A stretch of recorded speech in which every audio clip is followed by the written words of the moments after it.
4వ అధ్యాయంలో మరి సమరయ స్త్రీ గురించి మనం చదివాము, విన్నాము. అయితే ఆ సమరయ స్త్రీతో మాట్లాడిన ఒక మాట అనేది ఏమని అంటారంటే, ఆయన దేవుడు ఆత్మ కనుక ఆయన ఆరాధించేవారు ఆత్మతోనూ సత్యముతోనూ ఆరాధించబడినను అని చెప్పి ఇక్కడ వాక్యం సాధిస్తూ ఆయన ఎలాంటి వారిని కోరుకుంటాడంట? ఆయన ఆత్మ కనుక ఆత్మతోనూ సత్యముతోనూ ఆరాధించే వాళ్ళు కావాలి అని ఆయన కోరుకుంటూ ఉన్నాడంటే, అయితే ఎందుకు దేవుడు ఎంత ఆశ కలిగి ఉన్నాడు ఆయన అని చెప్పి మనం ఆలోచించినట్లయితే, ఆయన్ని మనమందరం కూడా సహజంగా ఏం చేస్తాము అంటే మరి ఆయన స్తుతిస్తాము, ఆరాధిస్తాము కదండి. అందరం కూడా ఏం చేస్తామండి? దగ్గర పాటలు పాడుకుంటాము, ఆరాధన చేస్తాము. మందిరానికి వచ్చినప్పుడు కూడా మనం చక్కగా ఆయన్ని స్తుతిస్తాము, ఆరాధిస్తాము. అయితే దేవుడు ఇక్కడ ఏమిటో చెప్పిన మాట ఏంటి అంటే, ఆయన ఆరాధిస్తున్నారు కానీ ఎలాంటి వారు ఆయన కోరుకుంటున్నాడంటే, ఆత్మతోనూ సత్యముతోనూ ఆరాధించే వాళ్ళు కావాలని ఆయన కోరుకుంటూ ఉన్నాడు అని చెప్పి ఇక్కడ ప్రభువారు సమరయ స్త్రీతో మాట్లాడుతూ ఉన్నారు. అయితే ఈ ఆరాధన ఎందుకు ఇలాంటి వారు చేయాలని దేవుడు కోరుకుంటున్నాడు? ఏంటి ఆరాధనలో ఉన్న శక్తి ఏంటి? అసలు ఎందుకు దేవుడు ఇలాంటి వారిని ఎందుకు కోరుకుంటున్నాడు అని మనం ఆలోచించినట్లయితే చూడండి, యెషయా రాసిన గ్రంథంలో 6వ అధ్యాయంలో మనం ఈ మాట చదువుతూ ఉంటామండి. తండ్రి అయిన దేవుడు ఆయన సింహాసనం మీద ఆసీనుడైనప్పుడట, చూడండి 6వ అధ్యాయంలో ఉంది మాట, రాజుని ఉజ్జియా మృతి నొందిన సంవత్సరంలో అత్యున్నతమైన సింహాసనముకు ప్రభు ఆసీనుడై ఉండగా నేను చూచితిని. ఆయన చొక్కాయి అంచులు దేవాలయం నిండుకొనెను. ఆయనకు పైగా శరాపులు నిలిచియుండేవి. ఒక్కొక్కరికి 6 రెక్కలు లేవు.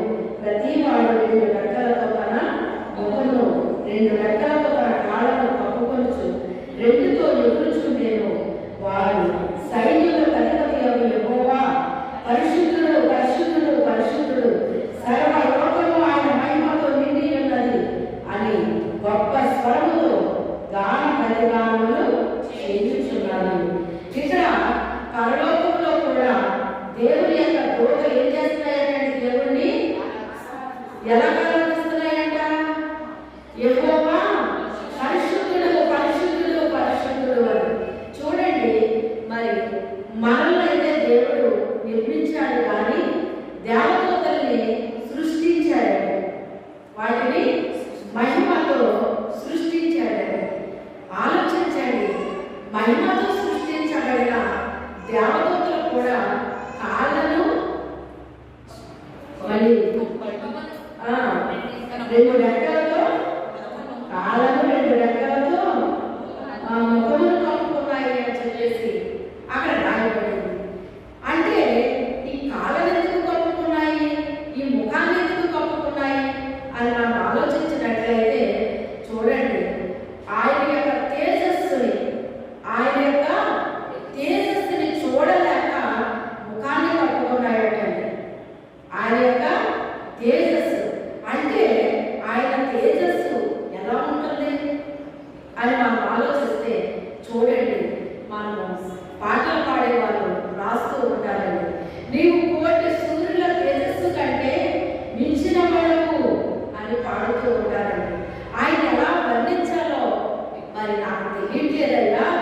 నీవు ఎంత గొప్ప దేవుడు అంటే 1,000,000 సూర్యులు కలిపితే ఎంత తేజస్సు ఉంటుందో అంతకంటే నువ్వు మించిన వాడు. ఒక్క సూర్యుడిని మనం చూడలేకపోతాం. 1,000,000 సూర్యులు కలిస్తే ఎంత వెలుగు ఉంటుందండి? చెప్పండి. అంత వెలుగును మనం చూడగలమా? చూడలేము. అందుకే ఆయన మరి కెరూబులు సెరూబులునట తమ రెక్కలతో తమ ముఖాన్ని కప్పుకున్నాయటండి. ఆ వెలుగును చూడలేకపోతున్నాయటండి.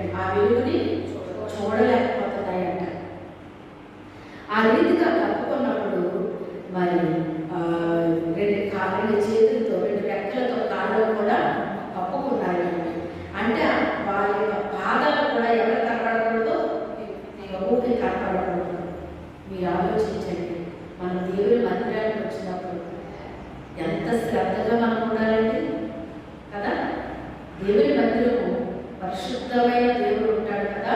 దేవుని మందిరంలో ఎవరు ఉంటారు? పరిశుద్ధమైన మందిరము. దేవుడు పరిశుద్ధుడు కనుక ఆయన మందిరంలో ఆయన ఉంటాడు కదా అని మనం ఎలా రావాలి? చాలా పరిశుద్ధంగా మనం దేవుని మందిరానికి రావాలండి. ఆ ప్రత్యేకత ఇవ్వాలి దేవుడికి. మన హృదయంలో ఆయనకు ఒక ప్రత్యేకత మనం ఇవ్వాలని. మనం ఇంటి దగ్గర ఉన్నప్పుడైనా, మందిరానికి వచ్చినప్పటికైనా, ఎక్కడికి వెళ్ళినప్పటికైనా మనం ఒక ప్రత్యేకత ఆయనకి మన హృదయంలో ఇవ్వాలి. ఆ ప్రత్యేకత మనం ఇచ్చినప్పుడే ఒక ప్రత్యేకమైన వ్యక్తిగా మనం ఉంటాం. ఎలా ఉంటాము? ఒక ప్రత్యేకమైన వ్యక్తిగా. అంతమందిలో వాళ్ళకు స్పెషల్గా ఉన్నారేంటండి? వాళ్ళందరినీ చూస్తే వాళ్ళకి స్పెషల్గా కనిపిస్తున్నారేంటి అంటారు. ఎందుకని? ఒక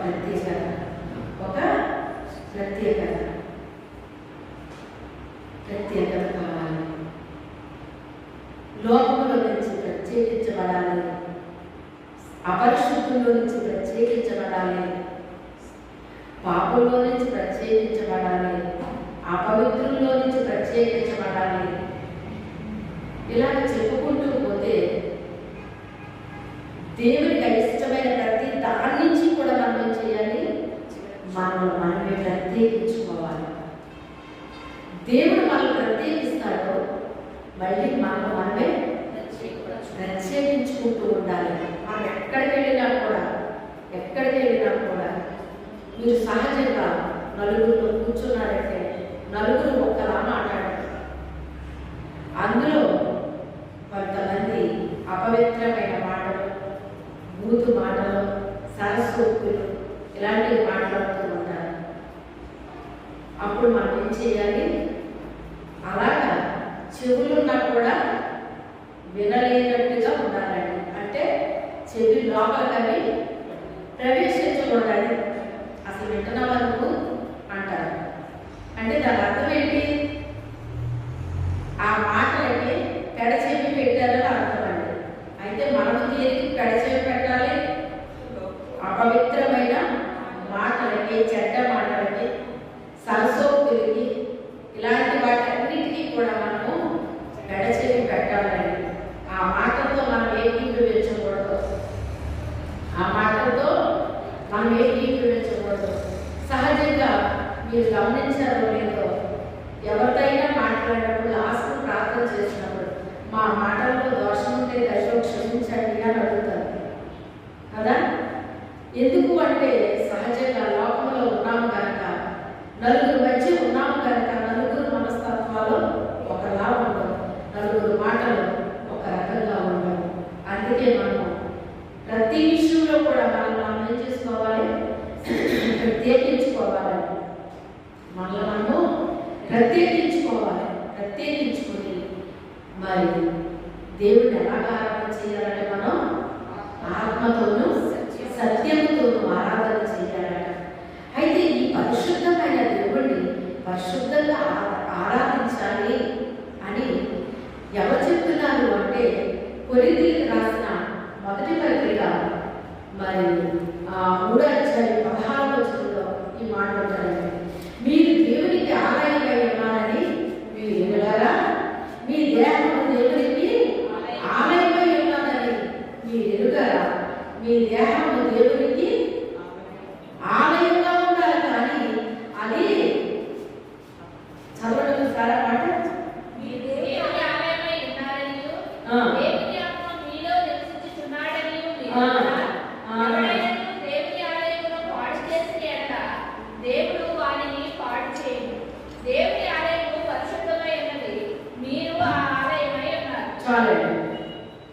ఇక్కడ పౌలు గారు కొరింథీయులకు రాస్తూ ఎందుకు మీ దేహాన్ని ఇలా పాడు చేసుకుంటున్నారో, మీ దేహము దేవునికి ఆలయం అని మీరు ఎరుగరా? దేవుని ఆత్మ మీలో నివసిస్తున్నాడని మీకు తెలీదా? ఎందుకు మీ దేహాల విషయంలో అంటే మీ శరీర విషయంలో ఎందుకు ఈ రీతిగా మీరు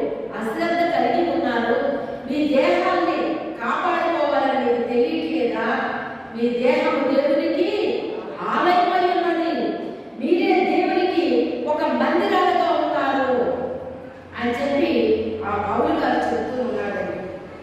ఆయన ఆత్మ మీలో నివసించుచున్నాడని మీరు ఎరుగరా? దేవుని ఆత్మ ఎవరిలో నివసిస్తుందంట? ఎవరైతే దేవునికి ఆలయముగా ఉన్నారో, ఎవరైతే దేవునికి ఆలయముగా ఉన్నారో వాళ్ళలో ఏం నివసిస్తుందంటండి? దేవుని ఆత్మ నివసించుచున్నది అని వాక్యం చెప్తూ ఉంది. వాక్యం చెప్తూ ఉంది. ఆయనకి ఆలయాలు కావాలి. ఏం ఆలయాలు కావాలి? మనమే ఒక దేవాలయముగా ఉండాలి. నీవే ఆయనకి ఒక దేవాలయముగా ఉండాలి. నేను ఆయనకి ఒక దేవాలయముగా ఉండాలి. నీవు ఒక దేవాలయముగా ఉంటే నీ యొక్క హృదయంలో ఆయన నివసించాలని ఆశపడుతూ ఉన్నాడు. ఎందుకు అంటే నేను పరిశుద్ధుడు కనుక మీరు పరిశుద్ధులైన ఆయన పరిశుద్ధుడు అని చెప్తున్నాడు. ఆయన ఏమంటున్నాడు? ఆయన పరిశుద్ధుడు, పరిశుద్ధుడు. అయితే మరి మనము దేవుడు లోకానికి ఎలా వచ్చాడండి? ఎలా వచ్చాడండి? వెలుగుగా వచ్చాడు. శరీరాన్ని దాచుకున్నాడు. పాపిని రక్షించడానికి వచ్చాడు ఆయన కదండి. పాపిని రక్షించడానికి వచ్చాడు ఆయన. ఎందుకంటే తాను నిర్మించుకున్న మనిషి పాపము చేశాడు. ఆయనని అతిక్రమించాడు. పాపం అంటే ఏదో పెద్ద పాపం కాదండి. ఆయనని అతిక్రమించడమే ఆ పాపము. ఆయనని అతిక్రమించడమే పాపం. ఆ ఆధ్యాత్మిక వల్ల మనుషులకు పాపం వచ్చింది.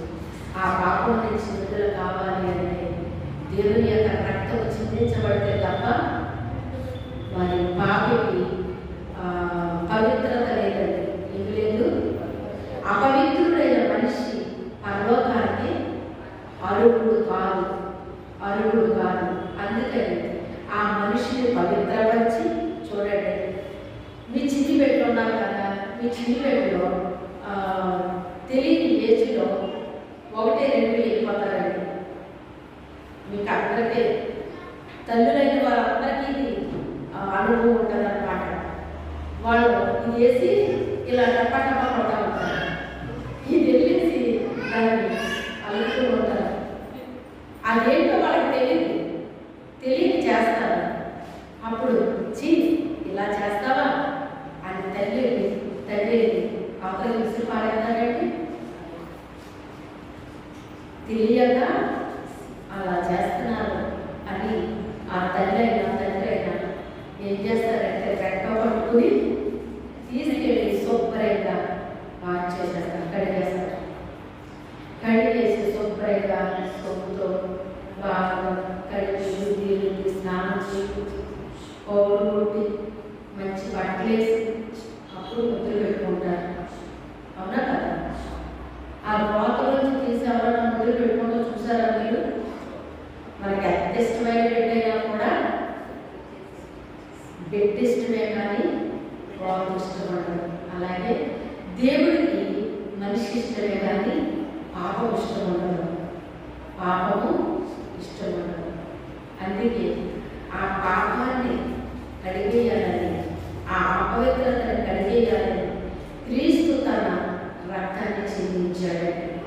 ఆ అపవిత్రమైన పాపాన్ని కడిగేశాడు ఆయన. అందుకంటే సమస్త దుర్నీతి నుంచి ఎవరైతే ఒప్పుకుంటున్నారో వాళ్ళని సమస్త దుర్నీతి నుంచి వాళ్ళని విడుదల చేసి పవిత్రపరిచేస్తాను.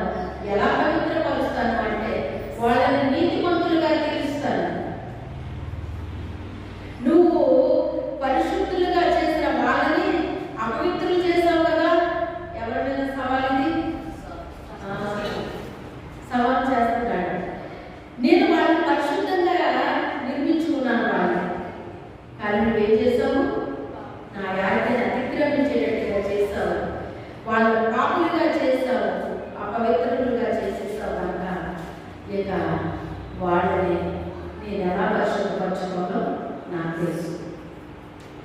అందుకే దేవుడి వాక్యం అంట చాకలి వాళ్ళ చేతిలో సబ్బు వంటిది బాగా అంటున్నాడు. సబ్బు మనం ఏం చేస్తాము? వృత్తి కడుగుతూ ఉంటామని బాగా తొమ్మి కడుగుతూ ఉంటాము. మరకలు పోయేటట్టుగా, జిడ్డు పోయేటట్టుగా. వస్త్రమే కానీ వస్త్రము కూడా ఒక మనిషికి సాదృశ్యం అండి. దేవుడు నాకు చూపించే విషయాలు చెప్తున్నాను. ఒక వ్యక్తి సబ్బుతో రుద్దుతా ఉన్నానమాట. రుద్దితే తన భర్త ఎలాంటి వాడు అంటే జిడ్డు లాంటి వాడని దేవుడు నాకు చూపించాడు. ఇప్పుడు అతనికి 5 సంవత్సరాల క్రితం మాట. జిడ్డు లాంటి వాడు. ఈమెం చేస్తుందంటే సబ్బు రుద్దుతా ఉంది. సబ్బు అనేది పోయింది కానీ జిడ్డు పోదండి. మీకు అందరికి అనుభవాలు ఉంటాయి. ఇప్పుడంటే మనకి బాగా విసిరికి వచ్చేస్తే కానీ వస్త్రాలు కాటన్ పట్టు ఉండేవి. ఆ కాటన్ వస్త్రాలని ఎలా ఉతుకురమ్మా? సోడాలో నానబెట్టి, మీకు బాగా తెలుసు, ఉడకబెట్టేవారు నానబెట్టేవారు. ఇలాగ చేస్తే తప్ప జిడ్డు పోదండి. దాన్ని సబ్బు పెడితే పోతండి. సబ్బు వల్ల పోదు. అంటే ఆ వస్త్రాన్ని ఏం పెట్టాలని ముందు మనకు తెలియాలి. ఇది సబ్బు పెట్టి ఉతికేదా, లేకపోతే కొన్ని మన పట్టు వస్త్రాలని షాంపూ పెట్టి వాష్ చేయాలి కదా. అలా చేయాలా, ఎలా చేయాలి అని మొదట మనకు ఒక ఐడియా ఉంటారు. దాన్ని చూడగానే ఈ వస్త్రాన్ని ఎలా ఉతకాలి, దీనికి జిడ్డు ఉందా, దీనికి పడుతుందా, దీనికి ఏంటది మురుగు ఉందా, దీనికి దుమ్ము ఉందా. కొన్ని దుమ్ము పడతాయి మన వస్త్రాలు. అలా తీసుకెళ్ళి కొన్ని స్టాండర్డ్ తగ్గిస్తాం. కొన్ని రోజులు అయితే ఏం పడుతుంది దానికి, మనకు కనబడుతుంది. దాన్ని బట్టి నీటిలో చూస్తే దాని ఉన్న దుమ్ము ఏంటో అప్పుడు కనబడుతుంది మనకు. అది నీటిలో ముంచకపోతే మనకు దుమ్ము కనిపించదు, మురికి ఉంటుంది. దానికి దుమ్ము ఉందా, మురికి ఉందా, మచ్చ ఉందా అంటే డాగ్ ఉందా, లేకపోతే అది ఏంటంటే జిడ్డు ఉందా. ఈ జిడ్డు అనేటువంటిది చాలా డేంజర్ అండి. ఆ జిడ్డు ఇంకొక దాన్ని పట్టిందంటే అది చూడండి చాలా వాసన రకంగా ఉంటుందండి. అది జిడ్డు వాసన వదలదు, త్వరగా వదలదండి అది. అలాగే కొంతమంది వ్యక్తులంట అలా కూడా ఉంటారంటండి. నాకు ప్రభు తెలియని పరిస్థితి నాకు తెలిసింది కానీ లేకపోతే నాకు తెలియదు ఆ విషయం.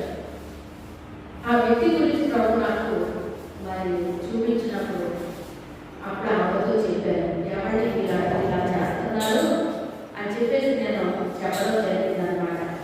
అయితే ఏది ఏమైనప్పటికైనా ఆ యొక్క అపవిత్రత అనేటువంటిది దేని వల్ల పోతుందండి? క్రీస్తు యొక్క రక్తం ద్వారా పోతుందండి. క్రీస్తు యొక్క రక్తం ద్వారా పోతుంది. అయితే మరి కొంతమంది అంట డాగులు చేసుకుంటూనే ఉంటారట. ఎంత చెప్పినా కూడా ఏదో డాగ్ అంటించుకుంటారంట, అంటించుకుంటున్నారు, మళ్ళీ వదిలించుకుంటున్నారు. అది చూడండి, తెల్లటి వస్త్రానికి డాగులు అంటుకుంటే అది మనం ఉతికే కొద్దీ ఏం రంగు వస్తుందండి? కాయరం వస్తుంది కదా, కాయరం వస్తుంది. అది చూడడానికి ఏమన్నా ఇష్టంగా అనిపిస్తుందండి మనకి. తెల్లటి వస్త్రం కాయరం వచ్చేస్తే ఇదేంటి ఎలా అయిపోయింది అని మనం ఏం చేస్తామంటే దానికి మరలా ఆ నీరు మందు ఇవన్నీ పెడతా ఉంటాం. అది తెల్లగా కనిపించాలి. ఈ రీతిగా అది తెల్లగా కనిపించడానికి ప్రయత్నాలు చేస్తాం. అందుకే కొంతమంది తన డాగుల్ని ఉతికి తెలుపు చేసుకున్నారు అని చెప్తున్నాడు అనమాట. ఇది ఎలా జరిగింది అంటే క్రీస్తు యొక్క రక్తము ద్వారా జరిగిందండి. కానీ ఇక్కడ ఆరాధించే వాళ్ళ గురించి మాట్లాడేటప్పుడు ఇక్కడ వేరుగా ఉంది, ఈ సందర్భం వేరుగా ఉంది. కొంతమందిని ఆరాధన చేయడానికి దేవుడు ఏం చేస్తాడట? ప్రత్యేకపరుచుకుంటాడట. ఏం చేస్తాడు ఆయన? వీళ్ళు నాకు కావాలి,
అనేక రకాలుగా ఆరాధించవచ్చారు. కళలు, రకరకాల కళలు కలిగి ఉంటాడండి. అది వాళ్ళకి అది ఒక కళని వాళ్ళ మాత్రమే చేయగలరండి. అది ఇంకొకడు చేయలేరు, ఇంకొకరు చేయలేరు, ఇంకొకరు చేయలేరు. అది ఒక కళ. కొంతమందికి కొన్ని కళలు ఉంటాయండి, కొన్ని అందుకే కళాకారులు అని వాళ్ళు ఏమంటారు, కళాకారులు. కానీ అవి భూ సంబంధించిన కళలు, మన ఆత్మ సంబంధించిన కళలు కలిగిన వారిపై ఉండాలంటే భూ సంబంధించిన కళాకారుల పేరు అంటే మనలో కూడా ఏమి ఉండాలి, ఆత్మ సంబంధమైన కళలు కలిగి ఉండాలి. అది వాడితే సాధ్యమండి. అది ఇంకొక పని చేయలేదు, అది వాళ్ళు మాత్రమే చేయగలరు అనేటువంటిది అది ఒక కళ. అది ఒక కళ. ఆ రీతిగా ఆయన్ని ఆరాధిస్తారు. పరలోకం అంతా కూడా వెలుగుతో నింపబడింది. మనము చూడండి, మన ఇంట్లో అయినా ఎక్కడైనా కూడా మన ఇంట్లో లైట్లు లేకపోతే మనం అంటే ఇల్లంతా మనం ఏం చేస్తాము, ఇల్లు కట్టించుకున్నాం. ఇల్లు కట్టించిన తర్వాత ఏం చేస్తామంటే వైరింగ్ చేయిస్తాం. వైరింగ్ చేయించి లైట్లు పెట్టేస్తాం. స్విచ్ బోర్డులు ఉంటాయి, అన్నీ ఉంటాయి. ఎక్కడికి వెళ్తే అక్కడ మనం స్విచ్ చేస్తే అక్కడ లైట్ వెలుగుతుంది, అక్కడ ఫ్యాన్ వెలుగుతుంది, అక్కడ ఏసీ పనిచేస్తుంది, అక్కడ వాషింగ్ మెషిన్ పనిచేస్తుంది, అక్కడ ఇంకోటి ఇంకోటి ఇంకోటి ఏదైనా దేంతో పని జరుగుతుంది. పైకి కనబడని ఒక శక్తి ఉందట. అది పైకి కనబడట్లేదు, కానీ ఒక శక్తి ద్వారా అది పనిచేస్తుంది. ఆ శక్తి ఏంటది? కరెంట్. అది పైకి కనబడుతుందండి. అది మనకి కావుతుందని కానీ షాక్ కొడుతుందని కూడా మనకు తెలియదు. దాన్ని అక్కడ కొన్ని ఏళ్ళలో పడుతూ ఉంటాయి, కొన్ని చోట్ల దానికి తెలియ ముట్టుకున్నామంటే కావుతుంది. అందులో శక్తి ఉందని అప్పుడు తెలుస్తుంది దాని శక్తి ఏంటో. అయితే అది శక్తి. కానీ దేవుడు అంట ఆయన దహించు అగ్నేయున్నాడు అని వాక్యం చెప్తుంది. ఆయన ఎలాంటి వాడంట? దహించు అగ్నేయున్నాడు అని అంటున్నాడు. అంటే ఆయన ఒక రూపము అగ్ని రూపమై ఉన్నాడు. ఆయన అగ్నిలాగా మండుతూ ఉన్నాడంటే ఎలా ఉన్నాడు ఆయన? అందుకే సంఘం కూడా ఎలా ఉండాలని కోరుకుంటాడు ఆయన? అగ్ని సంఘముగా మండలని కోరుకుంటాడండి. ముఖ్యంగా ఈ కడవరి దినాలలో, ఈ చివరి గడియల్లో దేవుడు తన యొక్క బిడ్డల్ని అగ్నిలాగా మండాలని చూసుకుంటాడంట. ఆయన తన బిడ్డ ఎలా ఉండాలంట? అగ్నిలాగా మండాలండి. యేసు ప్రభు అమ్మాయి గ్రామంలో వెళ్తూ ఉన్నప్పుడు మార్గంలో వెళ్తున్నప్పుడు ఇద్దరు మాట్లాడుకుంటారట యేసు ప్రభు గురించి. ఆయన సిలువ వేశారు, ఈ సంగతులన్నీ మాట్లాడుకుంటుంటే వారి వెనకాల వాళ్ళు వెంబడించారు. వెంబడించి మీరు ఎవరి గురించి మాట్లాడుకుంటారు అంటే వాళ్ళు అంటారు, అదేంటి ఈ విషయం మీకు తెలియదా? ఈ విషయం అందరికీ తెలిసి మీకు తెలియదా? నీకు ఒక్కడికే తెలియదా అంటారు వాళ్ళు. ఏమో నాకు తెలియదు. ఏం మాట్లాడుకుంటారు మీరు అంటే, ఆయన నీతిమంతుడు, ఆయన సిలువ వేశారు, ఇలా జరిగింది అలా జరిగింది, కానీ ఆయన 3వ దినాన్ని తిరిగి లేస్తారన్నాడు ఆయన అనే విషయాలన్నీ వాళ్ళు తిరిగి చెప్పారు. ఈలోపు వాళ్ళ ఊరు వచ్చేసింది. ఊరు వచ్చిన తర్వాత వాళ్ళు అనుకున్నారు ఆయన బాటసారి అనుకున్నారు. అనుకుని వాళ్ళు అంటారు కదా, ఇదిగో ఈ రాత్రికి మా దగ్గర ఉండిపోయి మేము ఉదయాన్ని ఈ దారిని వెళ్ళవచ్చు. ఈ చేయబడిన గారికి ఏమంటామక ఈ రాత్రికి ఉండిపో అని చెప్పి ఆయన ఒక రొట్టె ఇచ్చారట. ఆ రొట్టెని ఆయన ఏం చేశారంటే ఇలా పిలిచాడండి. ఆయన ఎప్పుడైతే ఇలా పిలిచాడో వాళ్ళ కన్నులు తెరవబడి అని వాక్యం చెప్పింది. ఇద్దరు కన్నులు తెరవబడి అంటే ఆయన అదృష్టుడైపోయాడు. అప్పుడు వాళ్ళు ఆలోచిస్తున్నారు, అవునవును ఆయన యేసుక్రీస్తు, ఆయన యేసుక్రీస్తు. ఆయన దారిలో మనతో మాట్లాడేటప్పుడు మన హృదయాన్ని బట్టిది కదా. చూసారా, దేవుని మాటలు విన్నా మన హృదయంలో ఏం కలుగుతుందో తెలుసా? మంట మంట మండాలండి మన హృదయంలో. ఏదో విన్నాము, చెప్పారు, చాలా బాగుంది, ఇది కాదు. చెప్పిన మాట విన్నా నీ హృదయంలో ఏం కలగాలి? మంట కలగాలి. నీ హృదయం మంటాలి. ఆయన మనతో మాట్లాడుతున్నప్పుడు మన హృదయాలు మండలేదా అని వాళ్ళు అనుకుంటున్నారు. దేవుని మాటలు మన హృదయాలు ఏం చేస్తాయండి? మండిస్తాయి. మన ఆలోచనల్ని మండిస్తాయి, మన తలంపుల్ని మండిస్తాయి. ఏం చెయ్యాలి? నేను ఆయన కోసం ఏం చెయ్యాలి? నేను ఏదో ఒకటి చెయ్యాలి, ఏదో ఒకటి చెయ్యాలి. ఏం చెయ్యాలి? ఏదో ఒకటి చెయ్యాలి. ఎలా చెయ్యాలి? ఏంటిది? మంట. మంట. ఈ మంట పైకి కనబడట్లేదు, లోపల రగులుతూ ఉంది.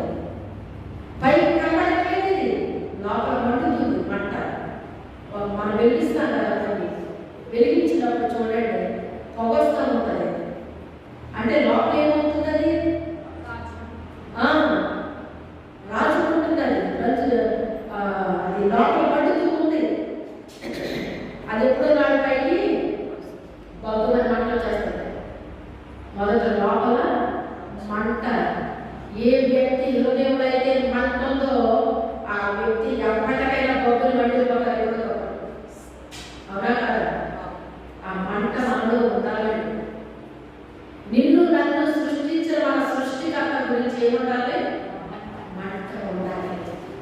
విని విడిచిపెట్టడం కాదు వాక్యం. ఆ వాక్యం మనలో మండాలి. ఎలా మండాలంటే ఆరని నీలాగా మండాలి. మండాలి. బెన్నహీన్ అనే ఒక బుక్ చదివాడు చాలా సంవత్సరాల క్రితం. ఆ బుక్ చదివాక నాకు చాలా ఒక రకంగా తర్వాతే ఈ యొక్క ఎస్తేరు ప్రార్థన సహవాసం అనేటువంటిది కూడా ఆ తర్వాత నాకు వచ్చాడు దేవుడు. ముందు కొన్ని సూచనలు ఇస్తాడు దేవుడు. ఆ బుక్ చదివాక నా హృదయంలో ఒక మంట ప్రారంభమైపోయిందండి. దాని గురించి నేను ఆలోచిస్తున్నాను. ఇలాంటి టీం కూర్చుంటే ఎంత బాగుంటుందా? ఈ ఏజెన్సీకి ఇలాంటి టీం కూర్చుంటే ఎంత బాగుంటుందా అని నేను అంటే అప్పుడు పరిశుద్ధాత్మ మాట్లాడుతున్నాడు. ఆ పని నువ్వే ఎదురు చేయకూడదు అన్నాడు ఆయన. నేనా అన్నది ఆయన. అవును నువ్వే అంటది ఆయన. నేను ఎలా చేయగలనండి? నేను చాలా పెరిగిదాన్ని కదా, లేకపోతే నేను ఎలా కదా, నేను అలా కదా అంటే ఇది ఎలా ఉందంటే ఒక రకంగా ఎలా ఉంది? గిద్యోనులాగా, మోషేలాగా. అది అంతేగాని ఓ నేను చేయాలనలేదే, నేనేమి కానీ నేనా అవును నువ్వే చేయాలని ఒక ఆట వేసినట్టు అయిందా? ఇక వెంటనే నా శరీరంలో ఉన్న నారాలన్నీ కొట్లు వేసినట్టు అయిపోయాడండి. శక్తి విహీనమైపోయినట్టు అయిపోయాడండి. ఏంటి నచ్చి మాట్లాడేది దేవుడి పని? ఇక్కడ యాభై వేలలో ఉంటే నచ్చి మాట్లాడేది పని అసలు నేను చేయడం ఏంటి? ఇది ఎవరో సేవలు చేసే పని, నచ్చి మాట్లాడేది దేవుడు. నేను అనుకుంటున్నాను సేవకులు చేసేదని. అది సేవకులు చేసేది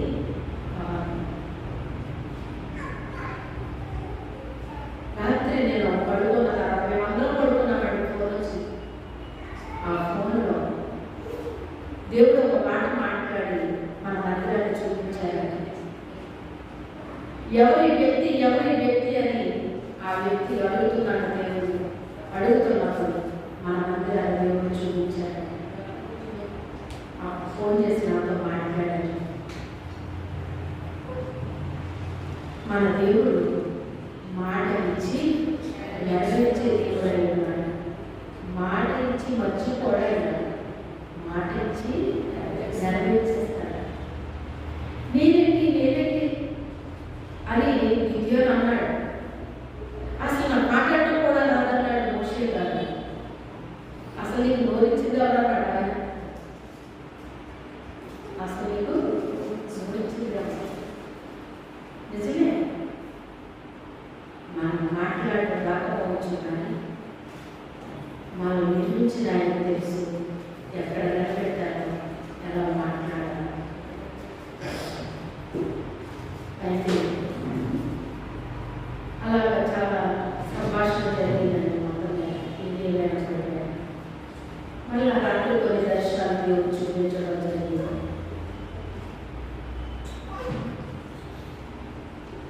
ఏది ఏమైనప్పటికైనా మన దర్శనం, నేను చెప్తూనే ఉన్నాను మీకు, మన దర్శనం దానికి వచ్చేసింది అని. అయితే నెరవేర్పు వచ్చింది. సాతాను ఏం చేస్తున్నాడో తెలుసా? ఎక్కడికక్కడ అడ్డు పెడుతున్నాడు. అడ్డు పెడుతుంటే అయితే ఒకప్పుడైతే మటుకు ఎందుకంటే నేను ఉన్నాను, నేను చూసుకుంటాను అంతానే అంటే నమ్మేశాను. అలాగే చాలా మందిని నమ్మేసిన రోజులు ఉన్నాయి. నమ్మిన తర్వాత వాళ్ళు హ్యాండిల్ చేయడం, నేను షాక్ అయిపోవడం, దానివల్ల నేను బాధపడడం, ఇలాంటివన్నీ కూడా అనుభవంలో ఉన్నాయండి. అందుకే ఇప్పుడు వాళ్ళు షాక్ ఇచ్చినా వీళ్ళకపోతే మరొకటి లేదు వాడుకుంటారు అని. ఏదేమైనప్పటికైనా దేవుడు మనకి తోడుగా ఉన్నాడు. మన లక్ష్యాన్ని ఆయన కార్యం చేస్తాడు. ఇది అని చేయాలి. వీళ్ళు హ్యాండ్ ఇచ్చారని మనం ముందుకోని అవసరం లేదు, ఆగిపోని అవసరం లేదు, సాగిపోవాలి. ఇప్పుడు మనం చేసే పని ఏంటి? ముందుకు సాగిపోవాలి. ఆటంకాలు రావడం నేను చెప్పట్లేదు, ఆటంకాలు తప్పకుండా వస్తాయి. గొప్ప పని ముందున్నప్పుడు పెద్ద పెద్ద ఆటంకాలు వస్తాయి, చిన్నవి రావు. పెద్ద పెద్దవి వస్తాయండి, చిన్న చిన్నవి రావు. అయినా అలవాటు అయిపోయింది. సామెతలు 31వ అధ్యాయంలో ఏమని రాశాడు ఆయన? ఆమె వ్యాపారము అనుభవించే తెలుసుకుంటుంది. ఎలా తెలుసుకుంటుందంట? అంటే కొన్ని అనుభవాలు జరిగిపోవాలి మన జీవితంలో. కొన్ని అనుభవాలు జరగకపోతే మనకు ఎలా అర్థమవుతుంది? అర్థమవుతుంది. సాతాను కొంతమందిని ఉపయోగించుకుంటే దేవుడు కొంతమందిని ఉపయోగించుకుంటాడు. సాతాను కొంతమందిని ఉపయోగించుకుంటే దేవుడు కొంతమందిని ఉపయోగించుకుంటాడు.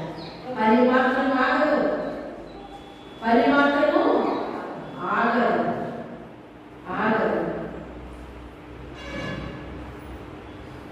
అసలు సైతాన్ని అంత చేస్తే సృష్టించిన సృష్టిని అంత ఇంకెంత చేస్తాడండి? ఆలోచించండి కదా. పడత్రోయబడిన సాతానుడు పాడు చేయడం తెలుసు, సృష్టించుకున్న దేవుడికి బాగు చేయడం తెలుసు. తన బిడ్డని ఎలా రక్షించుకోవాలో ఆయనకి తెలుసు, తన బిడ్డని ఎలా వాడుకోవాలో కూడా ఆయనకి తెలుసు.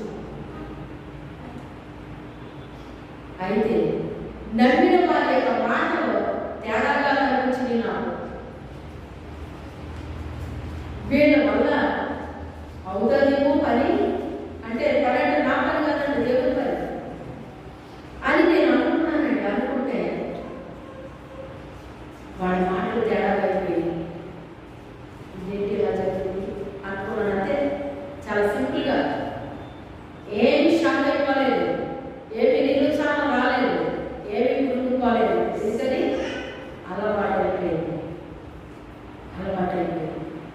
ప్రభా, ఎవరిని నువ్వు వాడుకోవాలనుకుంటున్నావు, ఎవరి ద్వారా ఈ కార్యం జరిగించాలనుకుంటున్నావు, వారిని మీరు ప్రేరేపించున్నాను అంటే.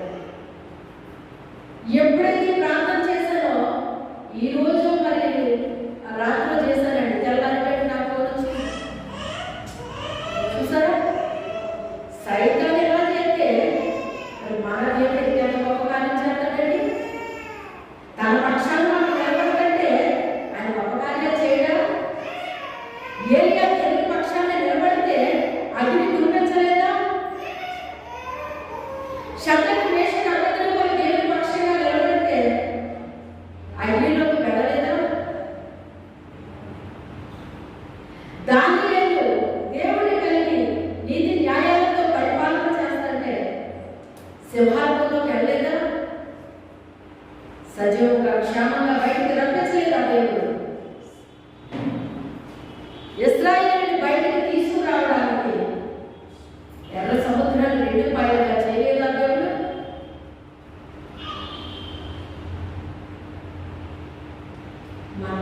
సృష్టించిన వాడు గొప్పవాడు. అందుకే మన పని ఏంటో తెలుసా? మనం నిరుత్సాహపడాల్సిన అవసరము లేదు. మనం ముందుకు వెళ్ళిపోవాలి. మనకి ఎప్పటి నుంచో అసలు స్టార్టింగ్ లేనే మనకి చిన్నగా భయపడకూడదు. దేవుడు తన రాజ్యం మీకు అనుగ్రహించి ఉన్నాడు. అందుకే మీకు కలిగింది మీరు ధర్మము చేయండి అన్నాడు ఆయన. మనకు కలిగే వాటిని మనం ఏం చేయాలి? ధర్మము చేయాలన్నాడు.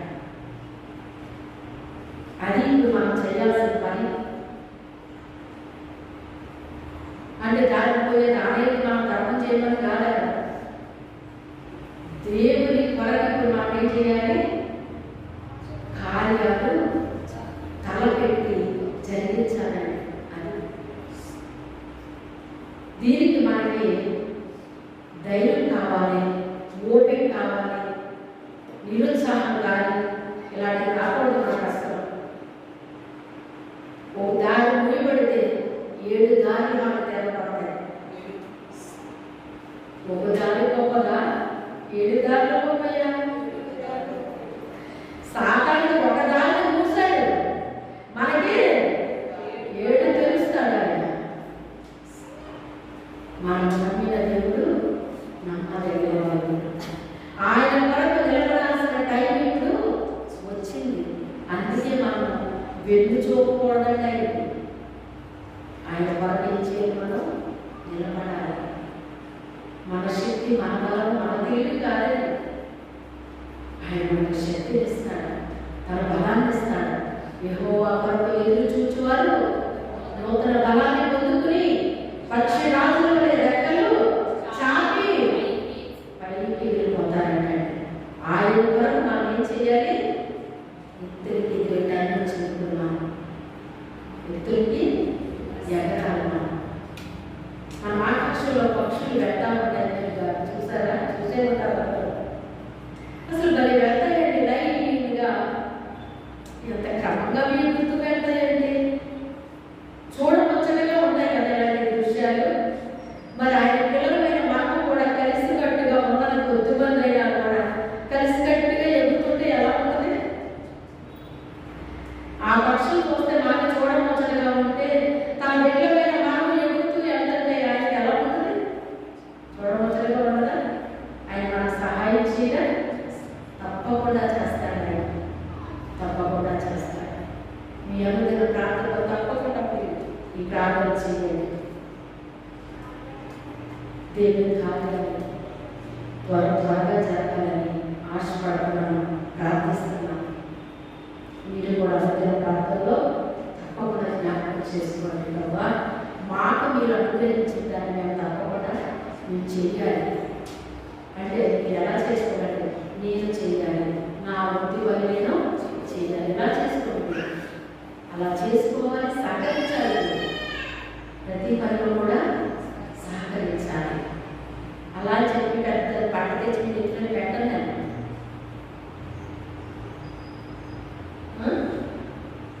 కానీ మన ఇంట్లో ఏదైనా శుభకార్యం జరుగుతుంటే చిన్ని పిల్లలతో సహా భద్రతగా ఉండదా? అరే కత్తిరిలో పెట్టారా, ఆ చాకులో పెట్టారా అంటారా? కత్తిరి కోసం మీరు వెళ్తారా? చాకు కోసం మీరు వెళ్తారా? అదిలో పెట్టమ్మా, అదిలో పెట్టరా అన్న చిన్ని పిల్లలు కూడా మీరు ఏం చేస్తారు? చిన్నగా చెప్తారు. అలాగే మీకు కూడా మీ వయసుకు తగ్గింది, మీరు చేయగలిగిందే మీకు చెప్తాడు దేవుడు. నేను చేయగలిగింది నాకు చెప్తాడు దేవుడు. మనమందరం కలిసి చేయాల్సిన సమయం వచ్చేసింది. ఆ కృప దేవుడు మనకు అనుగ్రహించాడు. ఆ కృప మనకు అనుగ్రహించాడు. నాకు దర్శనాలు ఇచ్చాడు దేవుడు, మీకు దర్శనాలు ఇచ్చాడు దేవుడు. నాకు మాత్రమే కాదు, మీకు కూడా ఇచ్చాడు. ఇంకా అనేక మందికి ఇస్తుంటే వాళ్ళ ఫోన్లు నేను చెప్తా ఉంటాను. ఇలా చూపిస్తున్నారండి, అలా చూపిస్తున్నారండి. ఏది ఏమైనప్పటికైనా మనం ఎలా ఉండాలి? సిద్ధంగా ఉండాలండి. ఆయన మనకి సిద్ధంగా ఉండాలి. అంత అమ్మాయికి వీళ్ళు అనుకుంటుంటే విద్యుత్ ఇచ్చాడు దేవుడు. కానీ గిద్యోను కంటే బలమైన వాళ్ళు ఉన్నారు. అది గిద్యోనుకి ఇచ్చాడు దేవుడు. ఆయన చిత్తం ఎవరి పట్ల ఎలా ఉంటుందంటే తెలియదు. అయితే గిద్యోను పేరు వచ్చింది, కానీ గిద్యోనుతో ఒక సైన్యం లేదా 1000 మంది వచ్చాడు. అనవసరం గిద్యోను అంటారు. ఏలో 300 సంవత్సరాలు నువ్వు చెప్పే మాట వినేవాడి 300 మందే, 32,000 మంది మాట పెట్టాడు. 300 మంది నీ మాట పెట్టారు. నువ్వేం చెప్తే పెట్టాలి, ఏం చేస్తే చేస్తారు వాళ్ళు. ఈ 32,000 మంది బలమైన వాళ్ళు ఉన్నారనుకున్నాడు. వాళ్ళతో అన్నాడు, తీసేసాడు ఆయన. 2 సార్లు తీసుకురాక చేస్తాడు. ఇక 3వసారి వచ్చాడు ఆయన. 3వసారి వచ్చాడు. ఆయన కొరకు మండే హృదయాలు కావాలి. ఆయన కొరకు పని చేయడానికి సిద్ధంగా ఉండే వాళ్ళు కావాలి. పని ఏంటన్నది కాదు, నీకు ఏ సామర్థ్యాన్ని ఇచ్చాడు అదే పని చెప్తాడు. మనకి సామర్థ్యాన్ని ఇస్తాడండి. సామర్థ్యం ఇవ్వకుండా పని చెప్పలేదు మాట. నేను చేయలేను అంటాను మన పిల్లలు. నువ్వు చేయగలవా తెలుసు చేసుకున్నా. నేను చేయలేనమ్మా, నాకు తెలియదమ్మా అంటాను. నువ్వేం మొక్కలు పెట్టగా వెళ్ళరా, నువ్వు చేసుకున్నాను. నువ్వు చేయగలవా పని అంటే తన పిల్లలు ఏ పని చేయగలవో చేయలేదో తండ్రికి తెలుస్తుందా తెలియట్లేదా? మరి మన పర్లోకి తండ్రికి తెలియదా? మనకి ఏ సామర్థ్యాన్ని ఇచ్చాడో ఆ పనే చెప్తాడు మనకి. ఆ పనిలో మనం నైపుణ్యత సంపాదించాలి. ఆ పనిలో నిపుణత సంపాదించాలి. ఒకే పనిని అలా చేస్తూ చేస్తూ చేస్తూ చేస్తూ ఒకే పనిని చేస్తే ఏమొస్తుందంటే ఆ పనిలోని నైపుణ్యత రాదా? ఆ పనిలో నైపుణ్యత వస్తుంది మనకి. ఆ పనిలో నైపుణ్యత వస్తుంది, ఎక్స్పీరియన్స్ వస్తుంది. ఈజీగా చేయగలిగే ఎక్స్పీరియన్స్ కోరుకుంటాను. ఈ పని ఇన్ని సంవత్సరాలు చేస్తానండి నేను, ఈ పని ఎలా చేస్తానండి మీరు అని ఎవరన్నా భయంతో అడిగితే ఏమంటాను? ఈ పని మేము ఇన్ని సంవత్సరాలు చేస్తున్నానండి, ఇది మాకు కొత్త కాదండి అంటారా? అంటారు.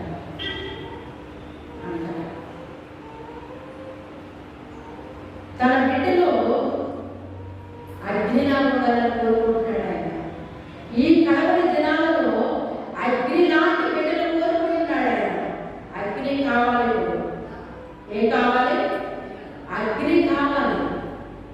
అగ్ని లాంటి సైన్యము రావాలి. ఇప్పుడు అభిషేకం కలిగిన సైన్యము రావాలి ఇప్పుడు ఆయన కొరకు. అలాంటి సైన్యాన్ని వాడుకుంటాడు దేవుడు. అలాంటి సైన్యాన్ని వాడుకుంటాడు. అందులో మనం ఉంచినందుకు దేవుడికి స్తోత్రం. మనం ఉంచినందుకు స్తోత్రం. అందుకే మనము వెన్ను చూపే వాళ్ళగా మనము ఉండకూడదు. ముందుకు మనము వెళ్ళాలి.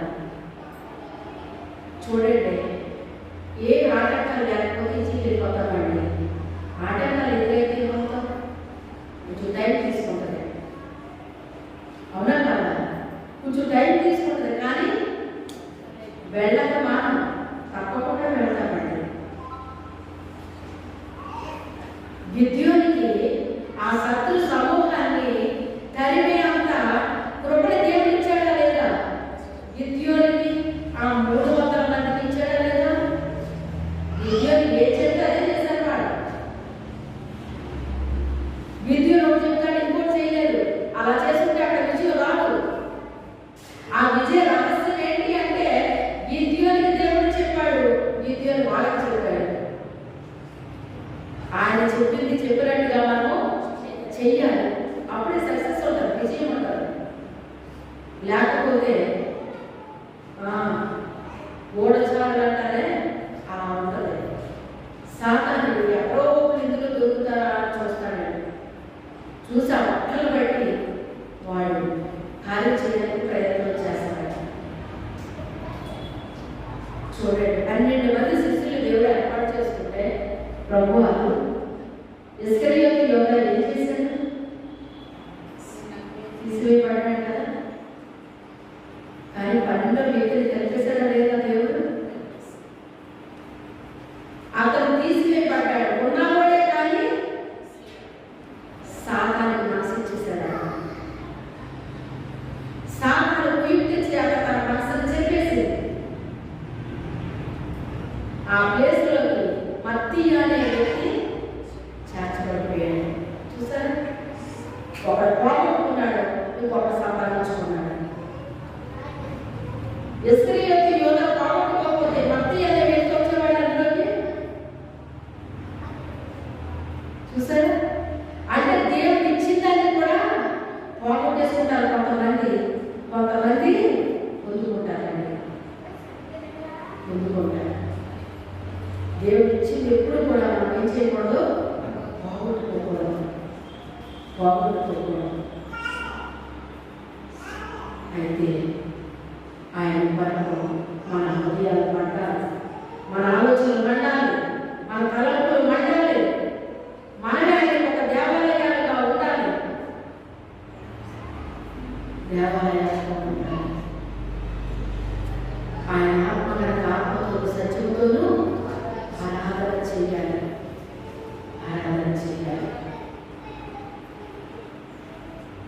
ఆరాధన అంటే ఒక పాట పాడమే కాదండి. ఆరాధన అన్ని విషయాల్లో కూడా మనము ఆయన ఆరాధించాలి. ఆయనే మనకు ఆరాధకుడై ఉండాలి. ఆయనే మనకి పూజకు అర్హుడై ఉండాలి. మన స్తుతులకు యోగ్యుడాయనే. మనం ఎవరిని పూజిస్తున్నాం? మనం ఎవరిని ఆరాధిస్తున్నాం? మనం ఎవరిని గణపరుస్తున్నాం? మనం ఎవరిని స్తుతిస్తున్నాం? స్పృహలో ఉంటాం.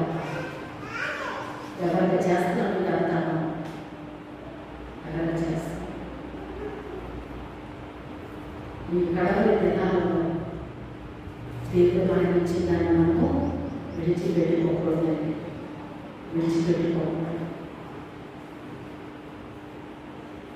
పొందుకోవడానికి ఎంతో మంది చూస్తున్నారు.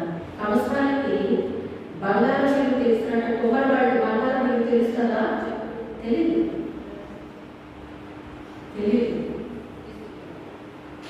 బంగారం ఏదో తెలీదు, కొండ ఏదో తెలీదు. ఆ కొండ గురించే తెలుసు, ఆ బట్ట గురించే తెలుసు, బంగారం గురించి తెలియదు. కొట్టులో పడతాయి, గురువులు అగ్నిలో పడతాయి. అప్పటి వరకు కలిసే పెరుగుతాయి. గురువు గోధుమ కలిసే పెరుగుతాయి. అవునమ్మా, నిజమే. అలాగే అవుతుంది పరిస్థితి. గురువులు గోధుమలు కలిసే పెరుగుతాయి. చూడండి, ఒకే వెన్నులో గట్టి గింజ ఉంటుంది, ఒళ్ళు గింజ ఉంటుంది. ఆయన ఏమంటున్నాడు? ఇదేంటయ్యా, నువ్వు గోధుమలు విత్తితే గురికి ఎలా వచ్చింది ఇక్కడికి? అపవాదం విత్తాడు. ఒక గోధుమ గింజ విత్తినప్పుడు అంటే దాని పక్కన ఏం విత్తుతాడంట? గురువులు విత్తుతాడంట. ఏది త్వరగా పెరుగుతుంది? అది త్వరగా పెరుగుతుంది. గోధుమ త్వరగా ఎదుగుతుంది, స్పీడ్గా ఎదుగుతుందండి. అది స్పీడ్గా ఎదుగుతుంది. అంటే దాన్ని పెరిగిమంటావా అన్నాడు. దాన్ని పెరిగితే గోధుమ కూడా వచ్చేస్తుంది. అవి కలిసిపోతాయి. ఏమైపోతాయి? గురువులు గోధుమలు కలిసిపోతాయండి. దీని వేడి ఎటు వస్తాయి? దీని వేడి అంటే అంటారు. ఒకటి లాగితే రెండోది వచ్చేస్తుంది. అందుకని ఉంటుంది నాకు. అవి చివరి వరకు ఉంచాలి, కోట టైం వరకు అవి ఉండాలి. కోట పోయబడిన తర్వాత గురుకులు అగ్నిలోకి వెళ్తాయి, గోధుమలు కొట్టులోకి వెళ్తాయి, కొట్టులోకి వెళ్తాయి. ఇప్పుడు పరిస్థితి అదేనండి. ఇక దేవుడు వేరు చేసే టైము వచ్చేసింది, వేరు చేసే టైం వచ్చేసింది. అయితే ఇప్పుడు దేవుడు మంచి అవకాశాన్ని నీకు ఇచ్చాడు. అది సద్వినియోగం చేసుకుంటావో దుర్వినియోగం చేసుకుంటావో అది నీ చేతుల్లోనే ఉంది. ఎవ్వరి వల్ల ఇది కాదు. అది సద్వినియోగం చేసుకున్నది, దుర్వినియోగం చేసుకున్నది. సమయం ఎవరి చేతిలో ఉంటుందండి? నా సమయం నా చేతిలో ఉంటుంది, మీ సమయం మీ చేతిలో ఉంటుంది. నా సమయాన్ని నేను ఎలాగా చేసుకుంటున్నాను అది నన్ను బట్టి ఉంటుంది. మీ సమయాన్ని మీరు ఎలా చేసుకుంటున్నారో మిమ్మల్ని బట్టి ఉంటుంది. అవునా కాదు? అందరికీ 24 గంటలే ఇవ్వబడింది. ఆ 24 గంటల్ని మనం ఎలా చేస్తున్నాము, ఎలా ఖర్చు పెట్టుకుంటున్నాము? సమయం అంటే అన్నిటికంటే విలువైందండి. సమయము అన్నిటికంటే విలువైంది. మరొకటి మళ్ళీ తిరిగి సంపాదించవచ్చంటే కానీ సమయాన్ని మనం సంపాదించలేము. జాగ్రత్త సుమా. మంగళవారం ప్రార్థనకి ఎంతమంది వస్తున్నారో మీకే తెలుసు. మీ సమయాన్ని మీరు ఎలా సద్వినియోగం చేసుకుంటున్నారో మీకే తెలుసు. అక్కడికే చెప్తున్నాను, వచ్చి ప్రార్థన చేసేలా మీరు వెళ్ళండి అని చెప్తున్నాను. అది మీ ఆసక్తిని బట్టి, మీరు సద్వినియోగం చేసుకునే విధానాన్ని బట్టి ఉంటుందండి. చెప్పి ఇంకా ఏం చేస్తాం? ఊరుకుంటాం.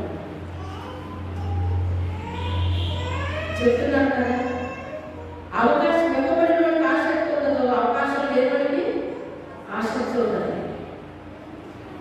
ఒక అవకాశం నాకు చూడేనా అన్నట్టు ఉంటుందండి. మనకు అవకాశాలు ఇస్తే దాని విలువ మనకి తెలియదు.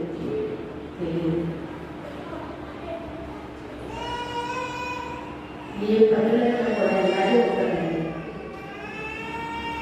అయితే ఈ కడవరి దినాలలో, ఈ అంచె దినాలలో దేవుడు నిన్ను నాకు కూడా ఒక దేవాలయాన్ని చూడాలనుకుంటున్నాడు. ఆయన ఒక దేవాలయాన్ని వాడుకోవాలనుకుంటున్నాడు. ఆయన కొరకు మనం ఒక మండే జ్వాలగా ఉండాలని కోరుకుంటున్నాడు. ఆయన క్రీస్తు కొరకు ప్రకాశించాలని కోరుకుంటూ ఉన్నాడు. ఆయన అగ్నిలాగా మన హృదయాలు మండాలి, అగ్నిలాగా మండాలి, ఆరిపోకూడదు. మన హృదయంలో మంట ఆరిపోకూడదు, ఆరిన అగ్ని వలె మండాలి.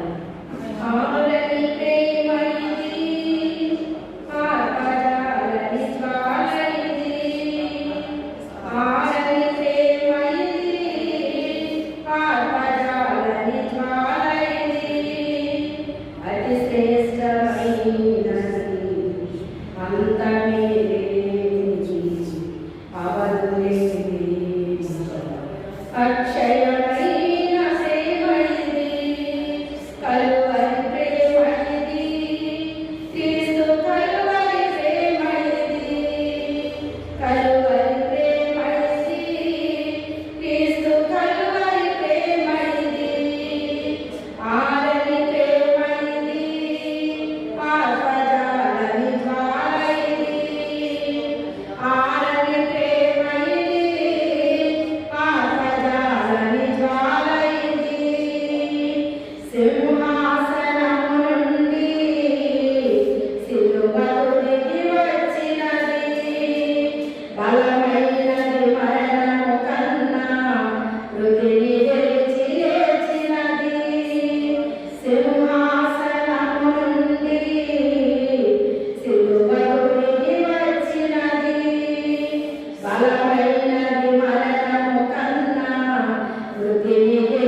నీ ప్రేమ నాయన నీ సింహాసనాన్ని విడిచిపెట్టి నాయన పాపిని నాయన రక్షించడానికి నీకు వచ్చిన నీ ప్రేమ తండ్రి.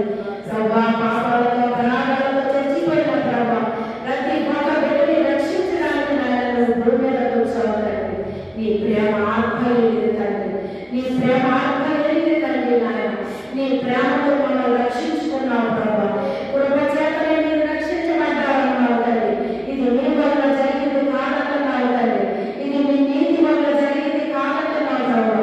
తండ్రి యేసయ్య నీ గొప్ప ప్రేమకు నాయన మేమేమి వాడము నాయన, ఏమి చేసి నీ రుణాన్ని తీర్చగలము తండ్రి నాయన. ప్రభా మీరు మాకు అప్పగించిన ప్రతి పనిని చేసి ముగించే నాయన గొప్ప భాగ్యాన్ని మాకు అనుగ్రహించు నాయన. తండ్రి మీకు స్తోత్రాలు ప్రభా. తండ్రి నాయన మీరు మాకు ఇచ్చిన వాగ్దానాన్ని ప్రభా నెరవేర్చడానికి సర్వశక్తిమంతుడు అయి ఉన్నావు తండ్రి. జనమంతా భయపడని సెలవించిన దేవుడు ప్రభా ఈ చిన్న మందల ద్వారా నాయన ఈ ఘనకార్యం జరిగించాలని ఆశపడుతూ ఉన్నావు తండ్రి.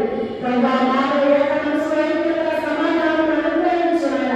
ప్రతి ఒక్క బిడ్డ తన వెలుగు కట్టుకోవడానికి సహాయం చేయండి. అందరిలో ఏకమనసు తెలిసి ఐక్యత కలిసేది నాయన. నీ ప్రేమ కనికరాలతో మమ్మల్ని నింపండి నాయన.